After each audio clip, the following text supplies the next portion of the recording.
దాదాపుగా ప్రతి ఇంట్లో ఈ కూరగాయ ఉండాల్సిందే. వ్యవసాయదారుడు ఎంతో కష్టపడి నారు వేసి, నీరు పోసి, కలుపు తీసి, ఎరువు వేస్తే ఆ కష్టానికి ఫలితంగా అద్భుతమైన పంట పండుతుంది. ఈ టమాటా పంట చూసారా?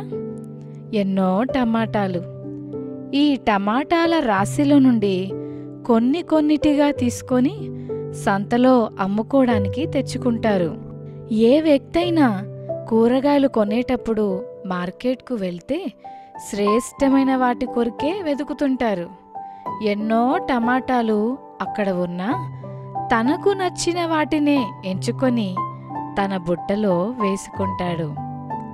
అన్నిటిలో కలిసిపోయిన ఆ టమాటా తన యజమానుని చేతిలోనికి వచ్చిన తరువాత ఆ టమాటా నిజముగా చాలా విలువైనది.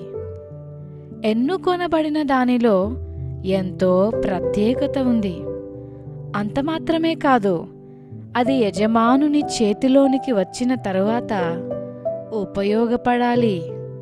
ఉపయోగపడని టమాటా చివరికి చెత్తలో పడేయడానికే కాని మరి దేనికి పనికిరాదు. రుచికరమైన రీతిలో వాడబడాలి అంటే అది మొదటిగా కడగబడాలి.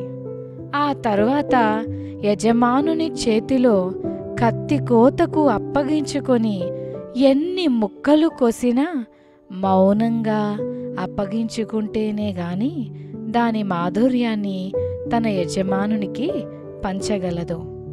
అప్పగించుకోని టమాటా రుచిని ఆస్వాదించలేము, ఉపయోగించలేము కూడా. మిత్రమా, లోకంలో ఎన్నో కోట్ల మంది ప్రజలుండగా జ్ఞానులు, విద్యావేత్తలు, ధనికులైన వారు ఉండగా అందులో నీ యజమాని అయిన యేసు నిన్ను తన ఎంపికలోనికి తీసుకున్నాడు. ఈ ఎంపిక చాలా ప్రత్యేకమైనది. విలువలేని నీ జీవితం యేసయ్య చేతిలోనికి రాగానే ఎంత విలువైందిగా మారిందో తెలుసా? నిన్ను ఎంచుకున్న నీ యజమాని దృష్టిలో నీవు ఎంతో విలువైన వ్యక్తివి.